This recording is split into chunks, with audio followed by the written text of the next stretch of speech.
नमस्कार मित्रों, कैसे हैं आप सभी। आशा है कि खुश होंगे और स्वस्थ होंगे। मित्रों, हम अमीश त्रिपाठी द्वारा लिखित पुस्तक the Chola tigers Avengers of Somnath का सारांश देख रहे थे, जिसमें हमने अब मोहम्मद गजनी द्वारा हुए अत्याचार और लूट के बारे में जाना। हमने देखा कैसे उसने सोमनाथ के पवित्र शिवलिंग के टुकड़े टुकड़े कर दिए और कैसे सोमेश्वर ने भगवान शिव के अपमान का बदला लेने का ठान लिया। अब आइए जाने कि आगे क्या होता है, लेकिन उससे पहले अभी इस वीडियो को लाइक और चैनल को सब्सक्राइब कर लो, ताकि आप आने वाले वीडियो को सबसे पहले देख सके। कहानी की शुरुआत चोल साम्राज्य की राजधानी गंगैकोंडा चोलपुरम से होती है। यह शहर चोल सम्राट राजेंद्र चोल द्वारा अपने विजयों के उपलक्ष्य में बनाया गया था। शहर के बिल्कुल मध्य में भगवान शिव का एक बहुत बड़ा मंदिर था, जिसे गंगैकोंड बृहत्श्वरम के नाम से जाना जाता था। नरसिम्हन गौंडर, जो शहर के पुलिस चीफ थे, अपने परिवार के साथ यहाँ रहते थे। उनके परिवार में पत्नी और 2 बेटे थे। आज सूरज की पहली किरण निकलने से पहले ही घर से बाहर शहर की गलियों पर निकल गए। चलते चलते वह एक जगह आकर ठहर गए, जहां से एक महल दिख रहा था। यह चोल सम्राट राजेंद्र चोल का महल था। वह एक नजर बस वही देखे जा रहे थे। तभी उनका हाथ गले में पहने एक सोने के छल्ले पर चला गया। उसे छूते ही उनकी आंखें नम हो गई, जैसे पुरानी सारी यादें ताजा हो गई हो।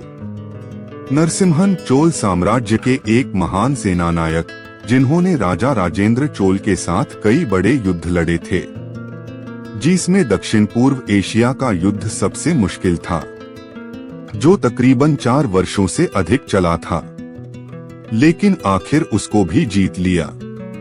इन सारे युद्धों में नरसिम्हन ने राजेंद्र चोल के साथ कंधे से कंधा मिलाकर युद्ध किया था, लेकिन कुछ हफ्ते पहले ही उन्होंने सेनापति का पद छोड़ दिया था।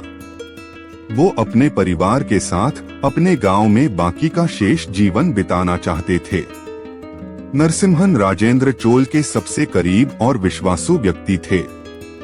यही वजह थी कि सम्राट अपने सबसे विश्वासु दोस्त को चोल साम्राज्य की सेवा से पूरी तरह से मुक्त नहीं करना चाहते, बस लिए उन्हें पुलिस चीफ के तौर पर नियुक्त किया गया। पर इससे कई व्यक्ति नाराज थे, जिनमें से एक शहर के एक्टिव पुलिस चीफ विजन थे। विजन एक उम्दा कर्मचारी और इस पद के सबसे बड़े दावेदार थे, परंतु बिना किसी गलती के उन्हें डिमोट कर दिया गया और वह पद नरसिम्हन को दे दिया गया, ताकि वह शहर छोड़कर न जाए।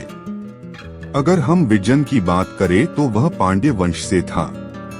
पांड्य एक महान योद्धा वंश जो वैगई नदी के दक्षिणी छोर पर बसा हुआ था, जबकि चोल कावेरी नदी के किनारे बसे हुए थे।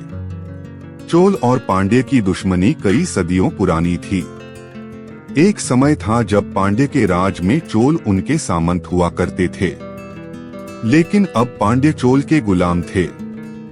चोलों ने पांड्य वंश की सेवा करने वाले कई अमीरों को अपने राज्य में बड़े पद दिए, ताकि उन्हें साम्राज्य में शामिल किया जा सके।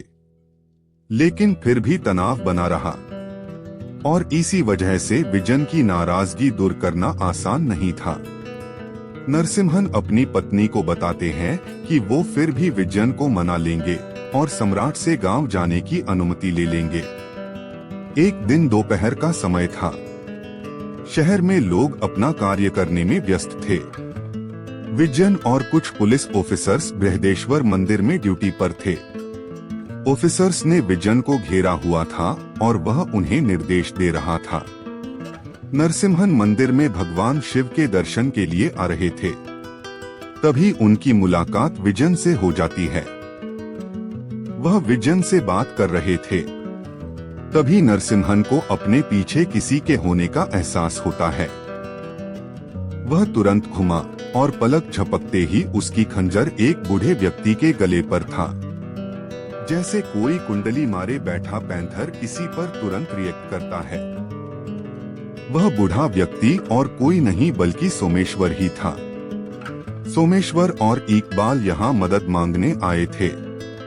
वह नरसिम्हन और विजन को सोमनाथ पर हुए हमले के बारे में बताते हैं। नरसिम्हन कहता है कि उसे इस घटना के बारे में पहले से ही पता है, उसकी पत्नी ने बताया था और सम्राट भी इसके बारे में जानते हैं। वह स्वयं भी इस घटना से काफी दुखी था। सोमेश्वर बताता है कि पश्चिमी और उत्तरी भारत के राजा ने बहुत बहादुरी से लड़ाई लड़ी। वे बहादुरी से लड़े लेकिन एक साथ नहीं, और तुर्कों को हराने के लिए यह पर्याप्त नहीं, क्योंकि अब उत्तर भारत में कोई बड़ा साम्राज्य नहीं है। इसलिए गजनी से लड़ने के लिए बिखरे हुए ग्रुप को एक स्ट्रेटेजी पर कार्य करवाने के लिए भारत के सबसे महान सम्राट राजेंद्र चोल की जरूरत है। नरसिम्हन को सम्राट के प्लान के बारे में पता था, पर क्या सोमेश्वर को बताना सही रहता? तभी इकबाल तोड़े गए शिवलिंग का टुकड़ा बाहर निकालता है और सोमेश्वर को देता है, जिसे देखकर नरसिम्हन और विजन के अंदर गुस्सा और दुख दोनों भड़क उठे।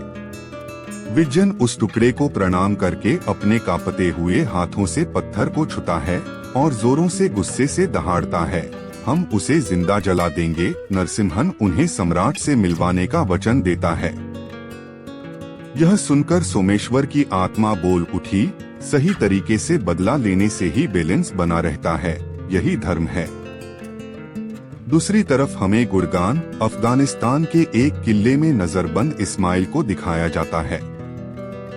इस्माइल मोहम्मद गजनी का भाई था। दरअसल उनके पिता ने इस्माइल को ही गजनी का सुल्तान नियुक्त किया था, परंतु मोहम्मद गजनी ने विद्रोह करके अपने पिता की हत्या कर दी और इस्माइल को यहाँ गुरगान के सुनसान किले में नजर कैद कर दिया था। इस्माइल भले ही मोहम्मद की तरह युद्ध के मैदान में अच्छा नहीं था, किंतु राजनीति और धर्म के मामले में वह बेहतरीन था। आज इतने सालों बाद मोहम्मद इस्माइल से मिलने आया था। दूर से उसे आता देख इस्माइल ने अपने सबसे विश्वासु व्यक्ति तालिब को दावत बनाने का आदेश दिया। मोहम्मद गजनी के साथ उनकी पत्नी कौसरी जहां और सबसे वफादार अबू कासिम भी थे, और उनके साथ एक और खास व्यक्ति भी आया था, मलिक अयाज, जो लाहौर का गवर्नर था और हाल ही में उसे राजा की पदवी भी दी गई थी। यह मोहम्मद का सबसे करीबी माना जाता था। लोग इसकी वजह मलिक अयाज के लिए मोहम्मद के प्यार को मानते थे, परंतु किसी भी व्यक्ति में यह बात कहने की हिम्मत नहीं थी। इस्माइल सबका स्वागत करता है। दावत शुरू होती है। दावत के बीच में ही अचानक मोहम्मद खड़ा होकर सबको बाहर चले जाने का आदेश देता है। इस्माइल डर से कांप उठता है। उसे लग रहा था कि कहीं मोहम्मद आज इतने सालों बाद यहाँ सिर्फ उसे मारने तो नहीं आया होगा ना। लेकिन मोहम्मद की बात सुनकर वो शाक रह जाता है। मोहम्मद यहाँ उसे मारने नहीं बल्कि अपने साथ वापस गजनी ले जाने आया था। इस्माइल को वह गजनी का गवर्नर जनरल और इस्लाम की सबसे बड़ी मस्जिद जामा मस्जिद का मुख्य मुफ्ती बनाना चाहता था।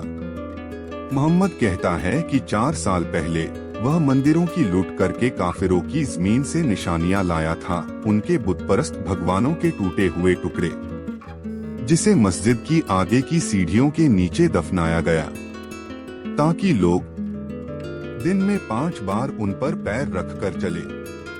पर 3 साल पहले शहर में बहुत बड़ा भूकंप आया, जिसमें जामा मस्जिद के साथ शहर का बहुत सारा हिस्सा भी गिर गया। मैंने मस्जिद को फिर से बनवाने का निर्देश भी दिया है, पर वह मुफ्ती का कहना था कि यह उन हिंदू देवता का श्राप है और वह टुकड़े हमें वापस भेज देने चाहिए। पर अब वह मुफ्ती ही नहीं रहा।